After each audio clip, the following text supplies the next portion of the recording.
تخيل لما تشتغل في شركة لمدة 10 سنين وتوصل لقسم من أهم الأقسام الموجودة فيها، وفجأة تلاقي الشركة تقولك شكرا.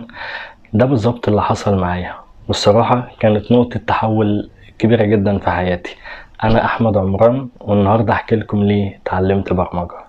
طبعا لو انت متابعني يعني طبعا انت وحشني جدا. انا بقالي تقريبا سنة و5 شهور ما بعملش فيديوهات، ودي فترة طويلة جدا. بس الصراحة في الفترة دي يعني حصلت لي حاجات منها الحلوة ومنها الوحشة. فانا احكي لكم النهاردة ان شاء الله الحاجات الحلوة اللي حصلت لي. زي ما قلت لكم في مقدمة الفيديو ان انا في الفترة دي اتعلمت برمجة، والحمد لله يعني وصلت لمرحلة يعني كويسة. بس الصراحة ما تأهلنيش ان انا اشتغل لسه. بس انا لسه بطور من نفسي. فدي طبعا كانت من الحاجات الكويسة جدا اللي حصلت لي في فترة السنة و3 شهور ما بعملش فيها فيديوهات. طبعا انا زي ما قلت في بداية الفيديو، فجأة الشركة بتاعتي قررت ان هي تنقل 3 اقسام موجودين هنا في الامارات، من الامارات لدولة تانية. فمشوا تقريبا 40 موظف، وانا كنت من ضمن ال40 دول. الحمد لله ربنا كرمني بشركة تانية. بس صراحة في الفترة دي اتعلمت يعني كارير الكاستمر سيرفيس لوحده مش آمن كفاية. فخدت في الفترة دي أكتر من كورس، يعني ديتا أناليسيز، وخدت طبعا إكسل، وخدت برمجة. بس الصراحة أنا حبيت البرمجة جدا. أول طبعا ما أصحابي عرفوا إن أنا بتعلم برمجة، يعني في منهم كان بيسأل أسئلة، وطبعا اليوم حق. وكان في سؤال هو ليه أنت بتتعلم برمجة؟ ان شاء الله النهارده في الفيديو اقول لكم ليه بتعلم برمجه، وايه الاسئله اللي اصحابي سالوها لي، وايه كان وان شاء الله فيديوهات تانية اقول لكم ازاي تتعلموا برمجه بشكل مجاني او بشكل بمبالغ بسيطه. فعشان كده اعمل اشتراك في القناه، وان شاء الله هحاول ان انا افيدكم بقدر الامكان. وهنيجي لاول سؤال، تسالي ليه بتتعلم برمجه. الصراحة يعني هو في رد اللي هو الرد العام ان البرمجة حاليا دلوقتي بقت هي وظيفة العصر، وهي اهم وظيفة دلوقتي موجودة في العالم، وفي تطور كبير جدا، وبالذات بعد ال AI او الذكاء الاصطناعي. وطبعا تاني حاجة ان هي وظيفة مش بتحتاج ان انت تكون واخد سيرتيفيكت معينة او شهادة جامعية معينة مثلا. بس طبعا لو انت معاك شهادة جامعية دي حاجة بتضيف ليك، يعني لو واخد كمبيوتر ساينس مش هتتساوى بواحد مش واخد كمبيوتر ساينس. بس اللي بيفرق طبعا الشغل، يعني دي طبعا من اهم الاسباب اللي خلتني ان انا ادخل مجال البرمجة. وفي طبعا سبب تاني زي ما حكيت لكم، ان موضوع الكاستمر سيرفيس بقالي 10 سنين في شركة انا وكل زمايلي، يعني ان احنا نلاقي نفس البوزيشن اللي احنا كنا موجودين فيه. انا الحمد لله كنت ادمن في قسم من اهم اقسام الشركة. فلقيت في صعوبة جدا ان انا الاقي نفس البوزيشن بنفس السالري. حتى اصحابي يعني كلهم تقريبا محدش لقى نفس البوزيشن او شركة تديله نفس السالري. حتى التيم ليدر، وشفت قدامي اكتر من موقف لتيم ليدر لما بيروحوا لاي شركه تقول لهم ممكن ان انا اقبلك بس مش هقبلك از تيم ليدر. يعني بتخش تبتدي من الاول، تبتدي از ايجنت من الاول. الصراحه يعني اللي حصل لي ده خلاني ان انا فوق شويه. وانا شايف كمان ان مجال الكاستمر سيرفيس كمان 5 سنين مع الطفره الكبيره جدا في الاي اي هيقل جدا. واحنا شفنا شركات كبيرة يعني او شركات كتير هنا في الامارات ابتدت تعتمد على الاي اي في الكاستمر سيرفيس. دبي الاسلامي في اكتر من مكان يعني. فده من الاسباب اللي خلتني برضو ان انا اتعلم برمجة. طبعا اصحابي اول لما عرفوا ان انا بتعلم برمجة سألوني اسئلة، وطبعا اسئلة منطقية يعني. اول سؤال اللي اتسأل لي هو انت مهندس عشان تتعلم برمجة وانت هتفكر نفسك ان انت هتلاقي شغل؟ طبعا الاجابة على السؤال ده يعني مهم ان انت تكون خريج هندسة، بس الوظيفة ده بالذات حاليا مش محتاجين شهادات معينة.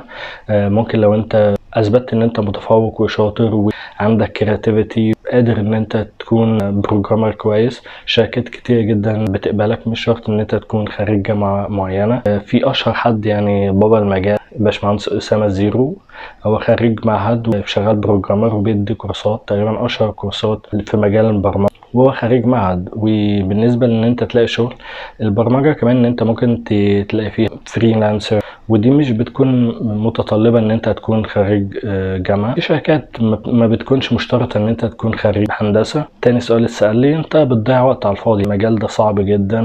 هو صراحة هو المجال صعب وتعليمه مش سهل بس مش صعب. بس بالنسبة ان انا بضيع وقت، انا ضيعت وقت كتير جدا. يعني انا من الناس اللي بحب اتفرج على مسلسلات. خلصت جميع اجزاء المسلسلات من اول لوست، بريزون بريك، سبارتاكوس، جيم اوف ثرون، ايرو. حاجات كتير جدا مش فاكرها، اكن ان انا بتفرج على سلسلة من السلاسل دي. بس انا صراحة ان انا مستفيد جدا ان انا بتعلم برمجة ومبسوط. يعني دي اهم حاجة، ان انا مبسوط ان انت بتعمل اكواد وبتلاقي نفسك في منتج في الاخر طلع لك. فالصراحة انا مبسوط جدا ومش شايف ان انا بضيع وقت. تالت حاجة اتسألت لي: انت جاي تتعلم برمجة ودلوقتي الاي اي هتلغي المبرمجين؟ هو الرد على السؤال ده صراحة ان انا يعني من خلال تجربتي ان انا شفت الاي اي فادني جدا. يعني ما ضرنيش، بالعكس انا اتعلمت بسبب الاي اي وساعدني كتير جدا، وخلاني نتعلم وابتدى يشرح لي حاجات كتير جدا. وصل الاي اي هنا اللي هو شات جي بي تي، يعني اتعلمت منه حاجات كتير جدا. وصراحة لولا ان هو ساعدني يمكن ما كنتش ان انا اكمل واتعلم.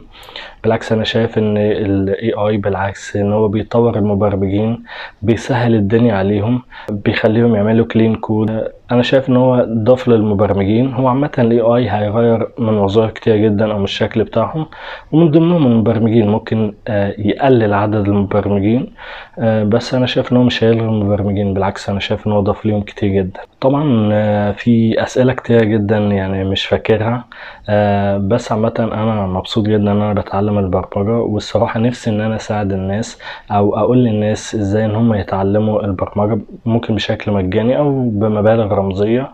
واتمنى يعني وادعوني ان ربنا يكرمني واقدر ان انا الاقي شغل فيها.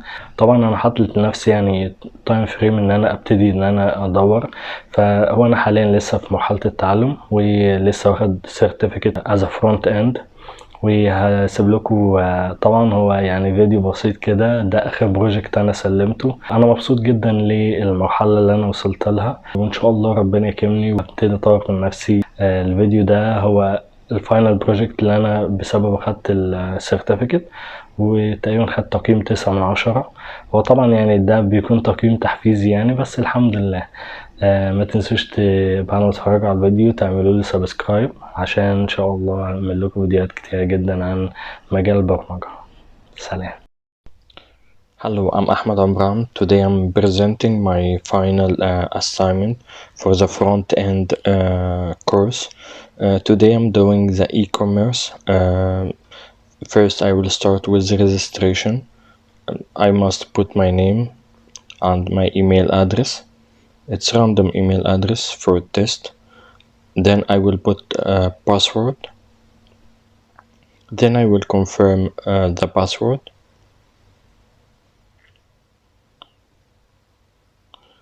Then I will put my phone. I make the validation for the phone to be Egyptian number, so it should start with 01.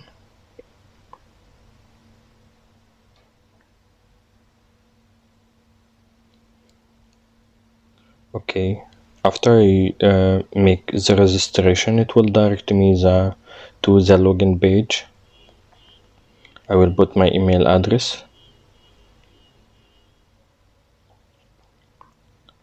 then my password.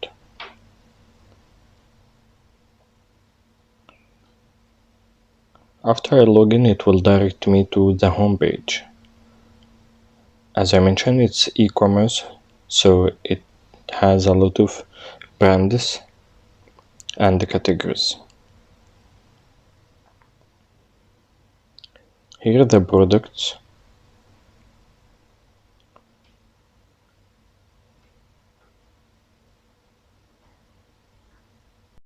I'm doing refresh to make sure that the website is working perfect. So right now, if I'm interested for any product, I can add it to the cart.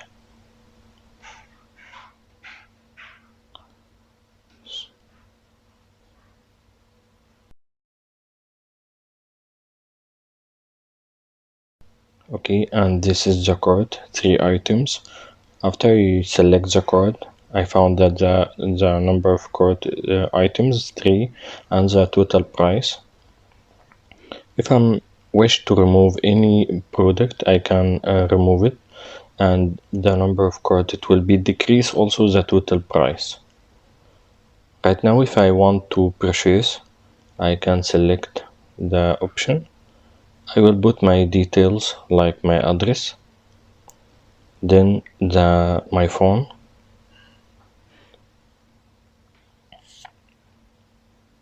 After that, the city.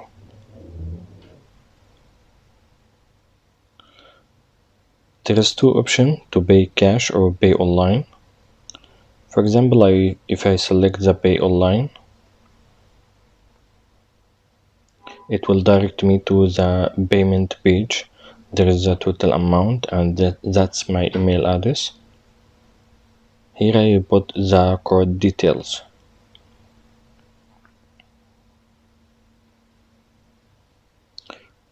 Also, I have the products. I can select it, all the product I have. Here the categories: music or women, fashion or men, supermarket. Here the brands. As I mentioned, it's simple website. Simple e-commerce like Noon or Amazon. So right now I'm finishing, so I will log out. Thank you for watching.